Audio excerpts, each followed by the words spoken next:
Ali Abulaban was a TikTok creator and influencer with almost 1 million followers.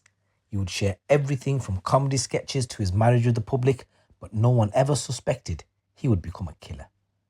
Before Ali Abulaban became a name on social media, he was serving in the US Air Force and stationed in Japan. There he met his wife Ana, who was from the Philippines, and they started dating. Abulaban was discharged from the military after allegedly getting into a fight with one of her friends, and the couple moved to Virginia, where his family were based. They married in 2017 and had a daughter, and the following year, Abulaban started making TikTok videos under the name JinnKid. He recorded comedy impressions that attracted millions of views, and his most watched video was his version of the fictional character Tony Montana from the film Scarface. He had more than 940,000 followers on TikTok, and Ana would often make cameo appearances, helping him with the filming. They became well-known influencers. The couple moved to San Diego so that Abulaban could take advantage of the California social media scene to grow his fame. They settled into a luxury apartment on the 35th floor of a high-rise building. With her beauty and fashionable looks, Ana also started to gain a following, and fans soon started to comment about their relationship. Something was clearly wrong. By 2021, their daughter was 5 and Ana was unhappy in her marriage. Abulaban had a cocaine addiction, and he was seen even taking the drugs during a live stream on his channel. He would also openly criticize his wife and accuse her of being unfaithful in jealous rants or complain that they weren't having enough sex. During one live stream, Abulaban talks on his phone while Ana sits on the sofa, and he says, "Don't get married, guys. I threw my whole life away for her," he said as he panned around to get her in view. There were other times where he would film their arguments and verbally abuse her. At first, Ana stayed in the marriage because she was concerned about losing her daughter to Abulaban and having to return to the Philippines without her if they divorced due to losing a visa. Divorce was also discouraged in her culture, but soon Ana admitted she was frightened, and she filed a police report accusing Abulaban of domestic violence and told him their marriage was over. On the 18th of October 2021, Ana asked Abulaban to move out of their apartment after she accused him of forcefully pushing her. She told him she was going to file a restraining order, and he moved into a hotel. Ana was unaware that Abulaban handed back the key card to the flat he made copies so he could return there. 3 days later, on the 21st of October, Abulaban went back into the apartment when Ana was out. He trashed the place and installed a spyware app on his daughter's iPad to spy on Ana and record her. When Ana saw that he had been in the building, she sent him a message saying, "I want you out of my life. I hate you." Ana cleared up the mess and invited her friend, Rayburn Barron, who was 29 years old, over whilst her daughter was at school to help clean up. When Abulaban secretly listened in, he could hear his estranged wife and Rayburn laughing and talking together. Convinced they were romantically involved, he angrily raced back to the flat with a gun. Abulaban was seen on security cameras going into the lift and running on the 35th floor to the apartment as he thought he was trying to catch them in the act. When he burst in and confronted Ana and Rayburn, who were sat on the sofa, Abulaban shot Rayburn 3 times at close range in the neck, face and head. Then he turned the gun on Ana and shot her in the head. Neighbours' cameras recorded the shots and the terrified screams. After the killings, Abulaban called his mother and told her what he'd done, and he even sent her a photo of the bodies to prove what he had done. He then fled the apartment and went to pick up his daughter from school, and he told the 5-year-old that he'd hurt Mummy before he was quickly apprehended by the police and arrested. Abulaban couldn't deny the problems in his marriage or his jealousy and anger issues, as he documented it all on his social media accounts. At the trial early this year, Abulaban didn't deny killing Ana and Rayburn, but he said it was due to a drug-induced psychosis from a huge intake of coke and that it was second-degree murder. He took the stand and said what he'd done. And so when you said you saw your daughter's iPad and then had the idea in the moment of trying to catch what was happening, what did you do? I opened up the Discord app on my daughter's iPad. That was a separate account. So I had him join the open voice channel. It wasn't a call. It's not something you can hang up. It's just a voice chat channel. And any user who hops into this voice chat channel by default, their microphone is turned on, unless you hit the mute button. So it's just for places for people, as many as they want to communicate. So the iPad joined in the channel, and then I joined it with my phone. After you did that, where did you put the iPad? There's behind my bed. There's like this strange little cutout area. Looks like a little cubby. I don't know if it was by design or what, but I placed it there because obviously I wanted to be discreet about it. But I wanted to catch them having sex. I knew if they're gonna have sex, they're probably gonna do it on the bed. So I placed it there. I plugged it into the charger, and I left it at that. After doing that, you said you left the apartment. Immediately. After leaving the apartment, where did you go? I went back to my hotel and I took off my clothes and I fell straight to sleep. At some point, do you remember being woken up? I do. What is the first sort of memory you have as you're waking up? What are you hearing? I woke up and I hear giggling. I hear a man laughing. And then I hear Anna's voice. And I'm half asleep and I'm just absorbing all this, and then immediately I'm like, oh my God, that's Anna. Oh my God, who's that man? Oh my God, there's a man. I'm saying this out loud to myself, freaking out. I mean, I feel like I caught Bigfoot or something. Like, you believe he's there, but you don't have the truth. But then now there's this evidence, and it's just like I'm freaking out. So. What did you do next? I quickly put my pants back on. I gathered my keys. I grabbed my Coke. I started to do a couple bumps because I knew, okay, there's a man in my house. I need to be focused because I want to be in the zone here. I'm driving over 90 miles an hour in an attempt to hurry up and get there so I could hopefully catch it before it happens, or stop it with my presence, because I just didn't want it to happen. I was hearing, I heard that they were making fun of me. He was like, did Ali make this mess? I didn't know who he was. He's like, did Ali make this mess? She says, yeah, and he bought me these cheap ass flowers. Let me just tell you, when you hear your wife talk shit about you to an undisclosed man, that's fucking painful. And this is while I'm driving 90 miles an hour, already like freaking out. But then what happened was the voices stopped. Suddenly there was silence, and I'm like, what? Why don't I hear anything? Why'd they stop talking? Next I start hearing R&B music playing. I remember being startled. I was startled by the sound of the gunshots. Had you ever fired a gun inside of a room before? The shooting range that I used to go to was outdoor, so it's outdoor, and we would wear ear protection. This was the first time I ever fired a gun in an enclosed space, but also without ear protection. We know, Ali, that at some point you took a photograph of what happened, of what you did to them. Remember that? There was a photograph, yeah. Do you remember taking that photograph? Not really. Do you have any memory of why you took that photograph?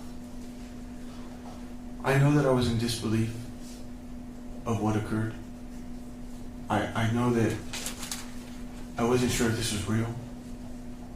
I wasn't sure if this was just some strange nightmare or...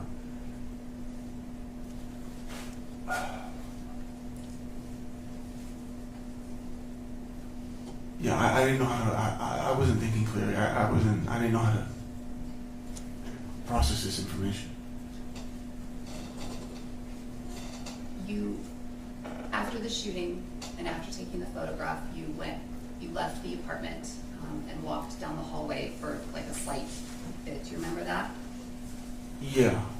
And that's what, having watched the Nest camera, that's the portion at which you're saying, I think your exact words were, shit, fuck, what have you done? And you're mumbling to yourself.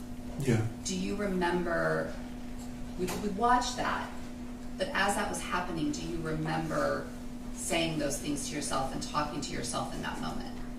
No, but I do remember I was trying to think, what the fuck do I do now? How do I fix this? What should I do? My mind was all over the place. My brain was like a fog.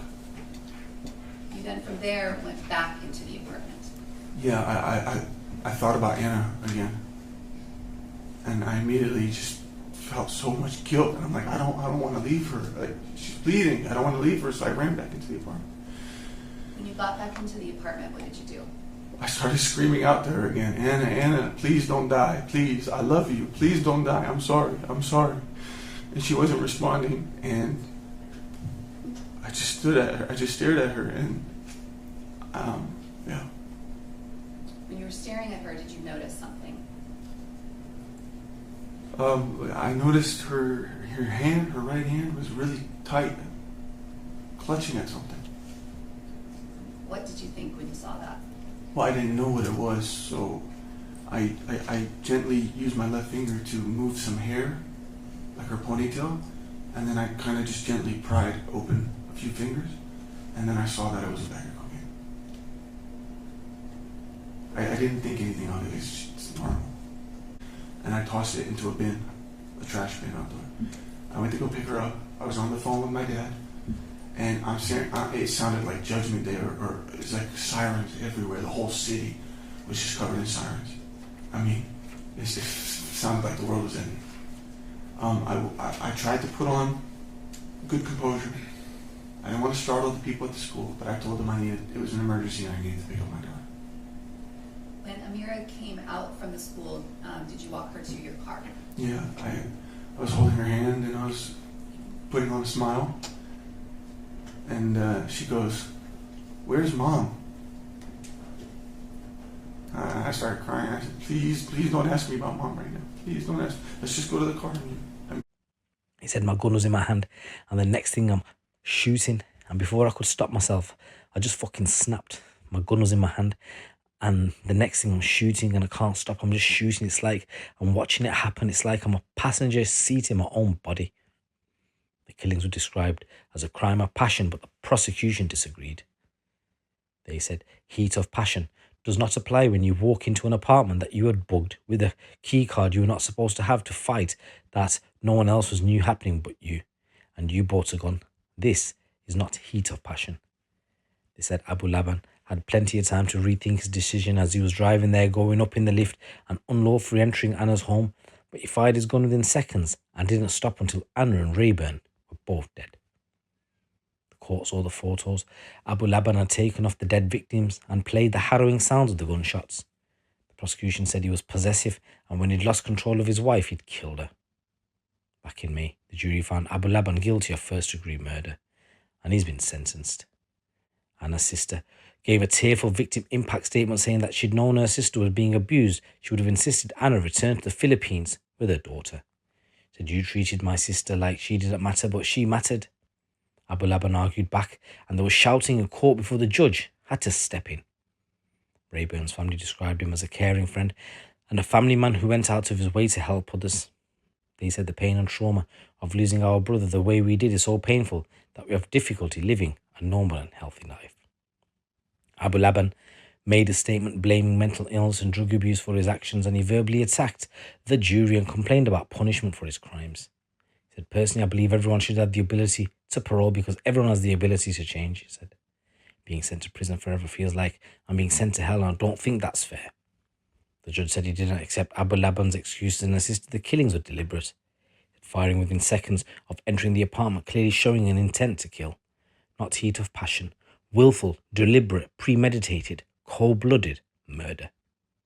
The judge added that Abulaban's tears in court had been for himself. He said, "When I saw the Scarface videos, it's as if you were committing these crimes. You became that persona of Tony Montana, aka Scarface." This is what the judge had said. Abulaban was sentenced to 2 consecutive life sentences for the murder and 50 years to life for the use of a gun. The judge said, "You're going to die in prison, pal." The courtroom cheered. Abulaban mocked them with a slow clap and muttered expletives under his breath. The path to murder had been played out on social media and would seal Abulaban's fate behind bars. Thank you. Sir, move on. Yes, sir. If you want to make a statement, this is the time. Your Honor, I have something for you. Okay.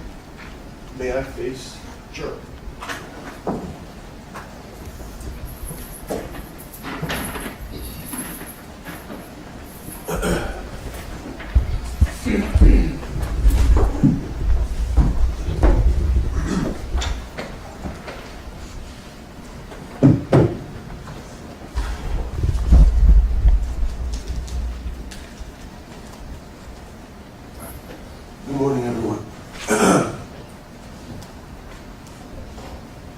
In a situation like this, there really isn't much a person can say that can help make things better.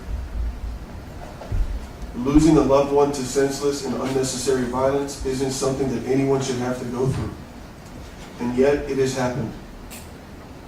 And here I am being the reason why multiple families have had to experience it. I can't say that I'm proud of that. Throughout this trial, many horrific things were displayed. And as we sat here for weeks having to endure some of the most disturbing audio recordings and video footage, I sat there in silence, listening, watching, and being reminded of the worst moments of my life. Having to hear myself say some of the most vile, shocking, and hateful things to the woman I loved was not easy. In fact, I couldn't help but at times close my eyes and cover my ears, because that's not who I am. Mira, when you're old enough to see this, please don't blame yourself. None of this is your fault. Your mom loved you so much, and I love you so much. You are the strongest girl I have ever known, and I'm so proud to be your father. I'm sorry for what my foolish actions have costed you, from what's been taken from you. I'm sorry that now you not only had to grow up without your mother, but now you have to grow up without your father too. I'm ashamed. But that is why I will strive each and every day to better myself, to seek rehabilitation, and to hopefully one day come back home to you. Because not being a part of your daily life tears me apart. Just want to say rest in peace to the victims. My condolences go out to their families. It's your boy JT. Keep it locked, keep it real.